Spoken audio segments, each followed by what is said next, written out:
इसमें basically shielded metal arc welding में सबसे पहले हम ये देखेंगे कि selection of type of welding current.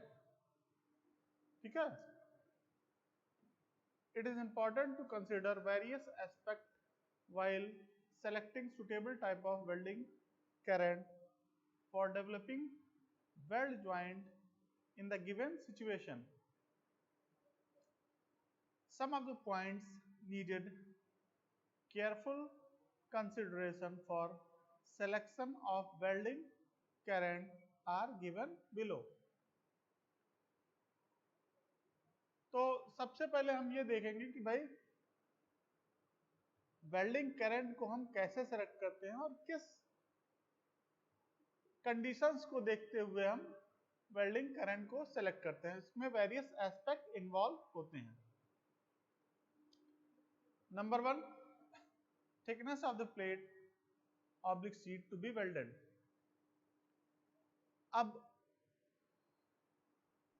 वह कंपोनेंट जिसको हमको वेल्ड करना है उसका थिकनेस क्या है, उसके हिसाब से हम वेल्डिंग करंट सेलेक्ट करते हैं। डीसी वेल्डिंग करंट हम सेलेक्ट करते हैं, डीसी पावर सप्लाई सेलेक्ट करते हैं for thin sheet to exploit better control over heat. Length of cable required, AC for situations where long cables are required during welding as they causes less voltage drop, that is loading on the power source. अगर आपका जो cable है वो उसका length ज्यादा है तो हम AC पावर सप्लाई यूज करेंगे।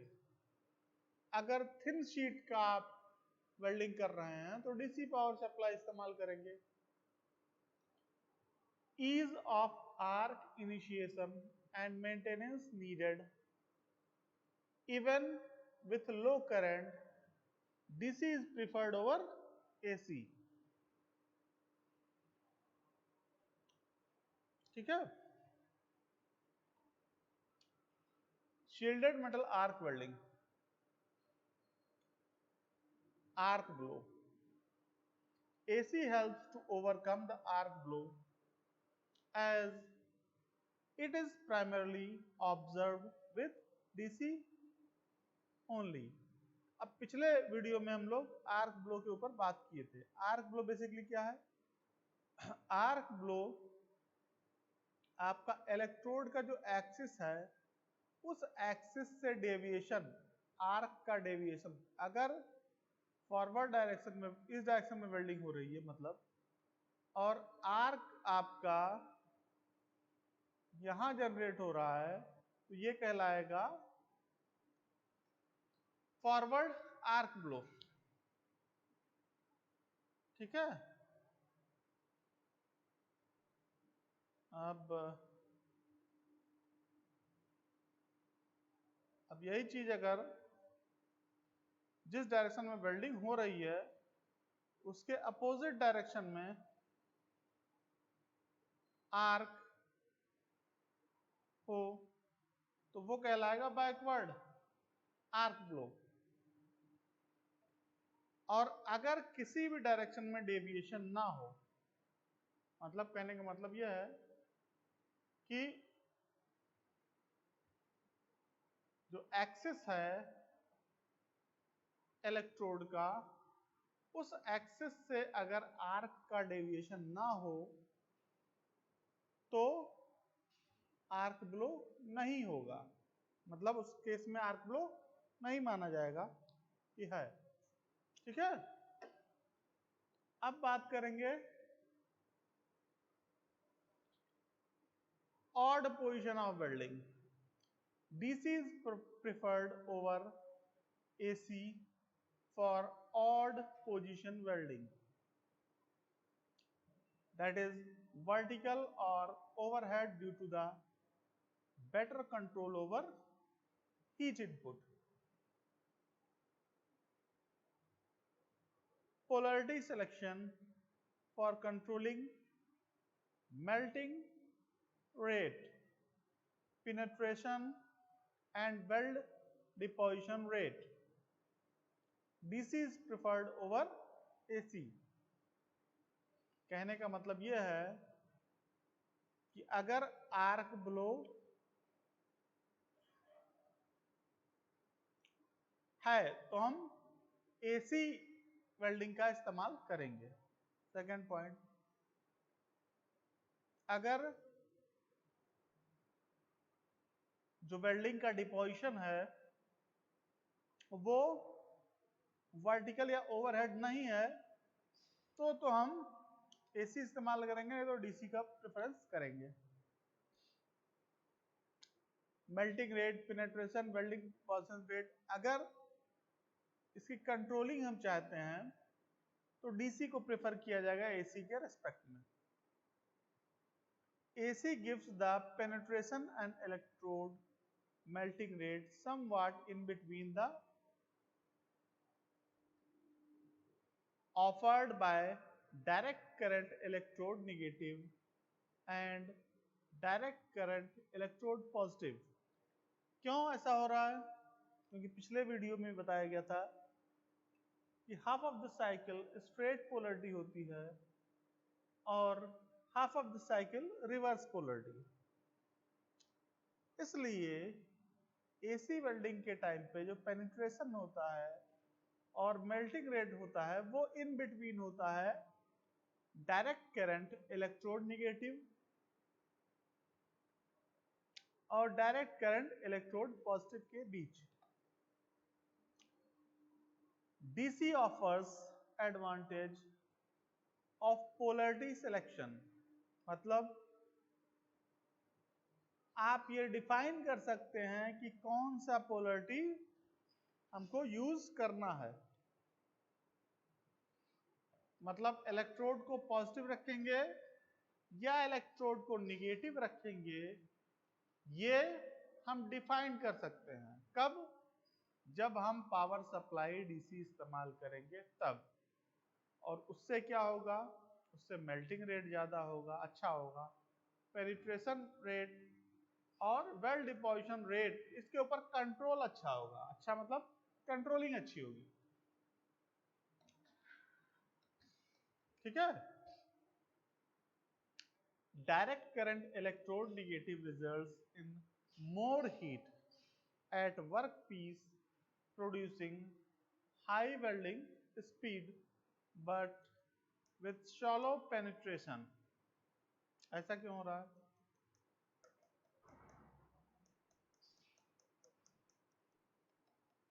ज्यादा हीट कैसे जनरेट कर रहा है? क्यों? क्योंकि पिछले वीडियो में हमने बात किया था कि जब भी पॉजिटिव टर्मिनल आएगा तो उस पॉजिटिव टर्मिनल पे टोटल हीट जो जनरेट होगा उसका 2/3 of total heat positive terminal पर जनरेट होता है. ठीक है. 2/3 ऑफ टोटल हीट किस पे जनरेट हो रहा है? पॉजिटिव टर्मिनल पे. अब 2/3 of total heat positive terminal पे जनरेट हो रहा है तो पहली बात, ऐसा क्यों हो रहा है? क्योंकि जो इलेक्ट्रोड है अगर ये निगेटिव टर्मिनल पे है मान लेते हैं और वर्कपीस आपका पॉजिटिव टर्मिनल पे है मान लेते हैं, तो जो इलेक्ट्रॉन इमिट होगा यहां से निगेटिव टर्मिनल से, उसका वेट, उसका मास कम होगा विद रिस्पेक्ट टू आयन. तो वो हाई वेलोसिटी से आके, उसमें एक्सीलरेशन ज्यादा होगा, वो हाई वेलोसिटी आके स्ट्राइक करेगा, जिससे कि जो हीट जनरेट होगा पॉजिटिव टर्मिनल पे वो ज्यादा होगा विद रिस्पेक्ट टू दैट. अगर पॉजिटिव आयन निगेटिव टर्मिनल पे जाके स्ट्राइक करे तो उसकी वेलोसिटी कम होगी और वह उसकी काइनेटिक एनर्जी कम होगी, उसकी वेलोसिटी कम होगी, जिससे कि जो हीट जनरेशन होगा निगेटिव टर्मिनल पर उस पॉजिटिव आयन के स्ट्राइकिंग के द्वारा वो कम होगा, और कम मतलब 1/3 of total heat negative terminal पे हीट जनरेट होगा, जबकि टोटल हीट का 2/3 ऑफ टोटल हीट जनरेट होगा वो पॉजिटिव टर्मिनल पे। तो इसका मतलब किसको हमको ज्यादा पिघलाना है और किसको कम पिघलाना है, ये हम डिफाइंड कर सकते हैं। कैसे डिफाइंड करेंगे? By the proper selection of polarity, by the proper selection of polarity. अब इसमें देखिए ये लाइन लिखा ना, direct current electrode negative results in more heat at work piece. Electrode negative है, वर्क पीस पॉजिटिव है, तो हीट वर्क पीस पे ज्यादा जनरेट करेगा, ऑब्वियस सी बात है। By the rule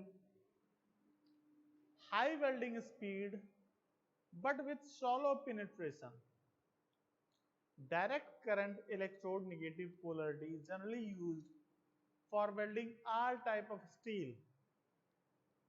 Direct current electrode positive is commonly used for welding non-ferrous metals besides other metal systems. AC gives the penetration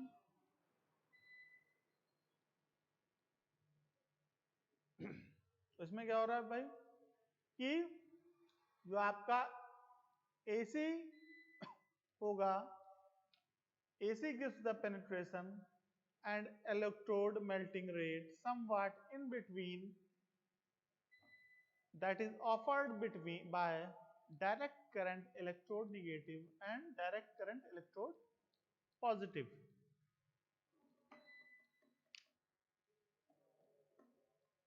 तो AC welding के case में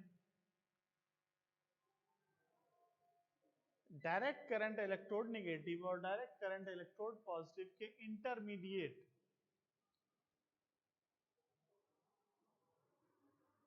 में पेनिट्रेशन होगा और मेल्टिंग रेट आपको देखने को मिलेगा। तो डीसी पावर सप्लाई का बेनिफिट क्या है? बेनिफिट यह है कि कंट्रोलिंग ज्यादा अच्छी है।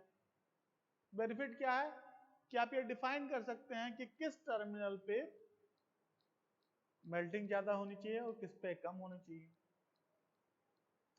कितना डेप्थ ऑफ पेनिट्रेशन होना चाहिए, कितना नहीं होना चाहिए, किस टाइप के मटेरियल की वेल्डिंग करने जा रहे हैं, उसके हिसाब से आप पोलैरिटी सेलेक्ट कर सकते हैं। ठीक है,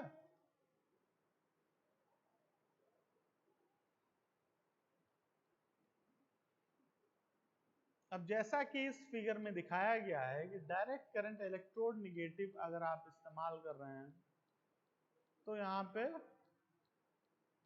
पेनिट्रेशन कम है, डेप्थ ऑफ पेनिट्रेशन। ठीक है, और अगर डायरेक्ट करंट इलेक्ट्रोड पॉजिटिव आप यूज कर रहे हैं तो यहाँ पे पेनिट्रेशन ज्यादा है। एसी वेल्डिंग यूज कर रहे हैं तो इंटरमीडिएट है, ना बहुत ज्यादा पेनिट्रेट है ना बहुत कम पेनिट्रेशन है। ठीक है, तो आपको ये चीज देखने को मिल रहा है। Electrode size and coating factor,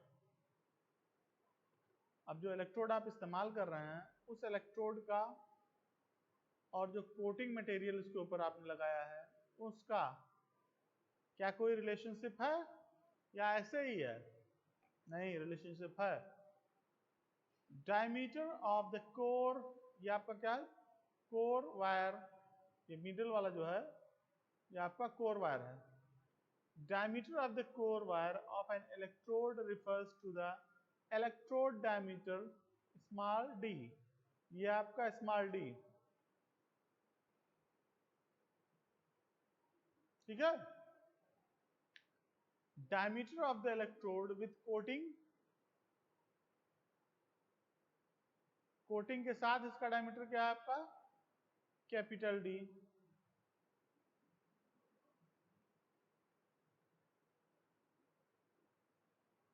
ठीक है, तो diameter of the electrode with coating capital D with respect to that of the core wire, small d, is used to characterize the coating thickness. To characterize the coating thickness. The ratio of the electrode diameter with the coating and core diameter, मतलब capital D upon small d, is called coating factor. क्या? The ratio of electrode diameter with coating and core diameter. पहले आपने पूरा ले लिया coating के साथ वाला और फिर बिना कोटिंग वाला, उन दोनों के डायमीटर के रेशियो को ही आप कोटिंग फैक्टर बोलते हैं। अब coating factor usually range from 1.2 से 2.2, ठीक है। जैसे जो इसका डायमीटर बनाया गया है वो बताया गया कि भाई ये डायमीटर आपका स्मॉल डी है, ठीक है, और ये डायमीटर आपका कैपिटल डी है। तो capital D upon small D को ही हम कोटिंग फैक्टर बोलते हैं। The ratio of electrode diameter with coating and core diameter is called coating factor। ठीक, इस फिगर में दिखाया गया, ये आपका कोर वायर है, ये कोर वायर है और ये फ्लक्स की कोटिंग की रहेगी। ये आपका बेयर एंड है खाली, ठीक है, इस पे कोटिंग नहीं किया गया। ये क्या basically electrode showing electrode size and its different components। फिर बात करते हैं weld beads। Two types of beads are generally produced in welding, namely stringer bead and Weaver bead। आपका स्ट्रिंगर बीड ये है और वेवर बीड ये वाला है। नॉर्मली इसको प्रेफर किया जाता है क्योंकि वेल्ड क्वालिटी इसमें अच्छी होती है। Deposition of the weld metal is largely straight line is called stringer bed. Straight line अगर है डिपोजिशन वेल्ड मेटल का तो उसको स्ट्रिंगर बेड बोलेंगे, जैसे जैसे इस फिगर में दिखाया गया है स्ट्रेट लाइन।